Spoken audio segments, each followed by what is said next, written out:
Hey folks, Vortex here and welcome to my review of the NiceHCK EBX25Ti. This is quite a mouthful. Now this is a very premium pair of earbuds, which obviously we'll get to in a bit. As you can see, still sealed, so I have no idea what it's like. And as you can see on there, flagship titanium detachable cable earbud. So obviously this will probably be the most expensive earbud I've ever tried, so I'm quite curious to see what that's like. And I do like how open earbuds sound. And yep, as usual, full disclaimers, I'd like to thank NiceHCK for sending it to me. So thank you very much. I was not paid to do this video, no thoughts or opinions on my own as per usual. And yet, before I open it, it's got some info on the back. So mine's a 3.5 version, as you can see it's 4.4. And specs, so it's got a dome Beryllium plated diaphragm, 14.2mm driver, which is kind of a typical size for an earbud. 32 ohm period, sensitivity 217, so that looks all relatively normal. The shell is titanium alloy, which is why these aren't that cheap. NiceHCK connector, have to see what that's like. Obviously OCC and silver plated mixed cable. Some info there, and yeah, I've no idea what these are like, but obviously that box is quite big. As you can see, hand scale is quite a big piece of packaging. Anyway, let's get into it. So let's have a closer look. So obviously you just saw the specs. Again, this is more on the premium side. I'll check the price in a bit. So EBX25, if it focuses. There you go, TI, kind of this cross stitch. There you go, kind of pattern. Anyway, let's have a look. So this is quite nice. Documentation. I'll have a look through there in a bit if there's anything important. So, oh yeah, so these are really nice. So matte black finish, slight bit of weight to them. Obviously MMCX, which is red. Really nice kind of texture to it. Again, the left one has blue in there, blue red. I like that's very simple. That's how that's kind of how it should be, really, in my opinion. Is there anything else underneath here? Nope, nothing there, so it must be to one of these. It's got its own drawer. So let's have a look. They even put a protector on the zip, so that leather, I can smell the leather from here. Look at the cable. So yeah, again, they do make a lot of cables. This is metal, very, very soft. I'll have to see what that's like. Any like microphonics. Obviously MXCX, no hooks obviously because it's cabled down, being an earbud. Looks nice. See what's in here, should be foams.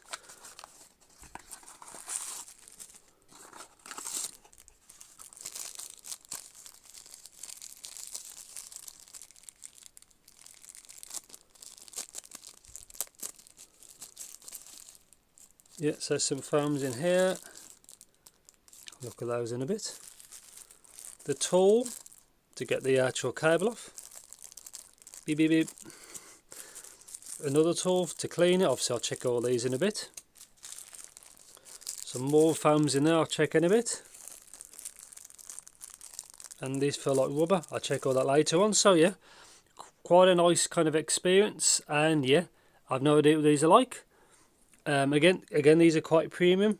I like how understated they are apart from the model. TI, so yeah, spend a bunch of time with these and I'll see you guys and girls in the future. So before I get to the video, I want to show you what actually it comes with. So it comes with obviously 6, I've got 2 on there, that's the full foams. Obviously like the cleaning brush, if it focuses, nothing out the ordinary there. The actual tool to get the actual MMCX off, you can see it goes like that and you can just snip it across. 2 rubber kind of seals, if it focuses, and yeah, and then 6 donuts as they're called, and that's it. So yeah, that's everything it comes with, as you can see. Yeah, so yeah, onto the review. Yeah, so welcome to my review section of the EBX25Ti. Obviously you just saw a clip as well of everything it comes with. Now obviously in there, this is what it looks like with the cable. So this is the 3.5 version. Obviously you can get 4.4, which I guess is the exact kind of cable. Obviously metal, very premium. This is very soft. Microphonics is quite low when you're walking because this is touching you, which is quite soft, so it's not too bad. Wide split with a chin slider. And obviously straight to the connectors. That should be like that, left and right. And that's it. So yeah, I like it. Nice cable. And obviously this is a tool that you use to do it. So you'd be basically here. And you just pop it off. Might take a couple of attempts, but it works fine. And yes, so price, I think these are around $329, I think, on the NiceHCK website, which to be honest is quite expensive. Obviously I understand why, because these are this metal is meant to be titanium, which is obviously not cheap. Plus obviously the presentation of the packaging. So yeah, these are not a cheap set. Yeah. So power and sensitivity, not too hard to drive, to be honest. Took a little bit more power than I was expecting. You have to crank it up a little bit. And obviously all my testing was done with the topping E30 and L30 Gen 2, the version 2. So the output pins, that is super low. So anyway, comfort and fit. Now, they're not very large as you can see, but obviously the connector makes it stick out about that far. No real issues. Now this part of the stem is obviously not that thin, you know, here, but it was absolutely fine, to be honest. I didn't really have any issues with comfort. Yeah, and after a while I forgot there was in my ears, but they're not light because they're not plastic. But yeah, comfort and fit was actually fine. Obviously the build quality of everything is actually really, really good, which I kind of expect. And yes, so timbre on this set, it does sound a little bit artificial. Well, I won't say that. It sounds a little, it's because these are tuned a little bit more on the bright kind of sound, kind of tuning. The timbre could have been better, in my opinion, for a big single DD, which is 14.2 millimeters. But yeah, that's that. So technicalities, details on this set, I thought was actually very good for this set, considering soundstage seemed pretty good, really. Now they are open back, but they're not massively open back, as you can see down here. Catch the light, see that in just underneath. So yeah, but when the foams are on it, it's covered up, as you can see with that one. So they're not that big sounding, but imaging as well is actually really good. If you use just like the donut ones, the stage just feel a bit bigger, again because you're not blocking you know, that vent, see at the bottom there. But apart from that, that's that. Obviously I would have mentioned isolation, but they're earbuds because there's no isolation really.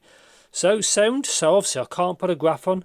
So these are inherently a bright set. So these have a boosted mid-range and lower treble, even with these foams on. So they are very sound kind of, they do have some low end, but they don't really have that much. Again, even with the foams to help make it warmer. These are definitely not a bassy set. So if I was to EQ these for a more like long-term use, you want a little bit more low end, and then you want to bring the upper mid-range, lower treble down a touch. That's how I would do for these to be like, you know, if you used to use these as your daily, and you can EQ, that's what I would do. But yeah, these set would be good for, I think classical music is probably the best way to describe it, because of how much detail they have. They sound really, really crisp for that, and you like hear everything. And the instrument separation is really good. So for classical music, I found this set really good for that. Again, I typically like electronic music, and they're not suited for that at all because they're probably a little bit too bright for that, and they don't have the warmth and that kick that you want for that type of music. Probably the same for like rock as well. But yeah, vocals on this set I think are really good. Male vocals aren't as good. It can sound a bit, well, not to say that thin, but thinner. But female vocals on this set are better than males, really. I'd say it's more of a female poison kind of focus set, really.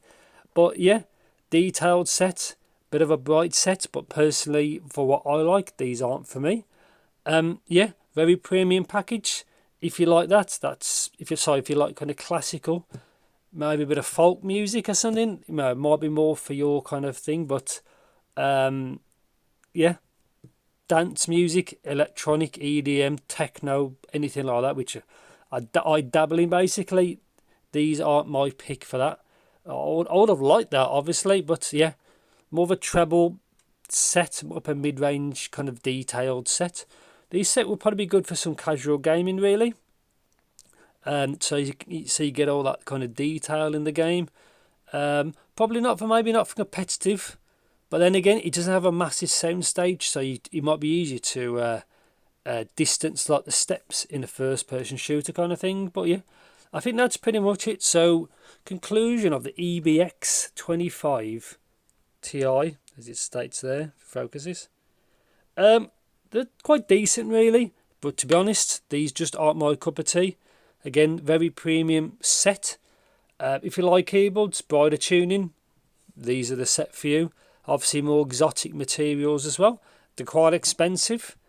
And that's it, really. I think that's pretty much it. I think I covered a lot, but yeah, they're a good set, just not for me. And if you're a bassy boy like me, they're not for you. But yeah, I think that's pretty much it. So if you think I did miss anything about these, let me know in the comments. Thanks for watching. Take care. See you in the next video.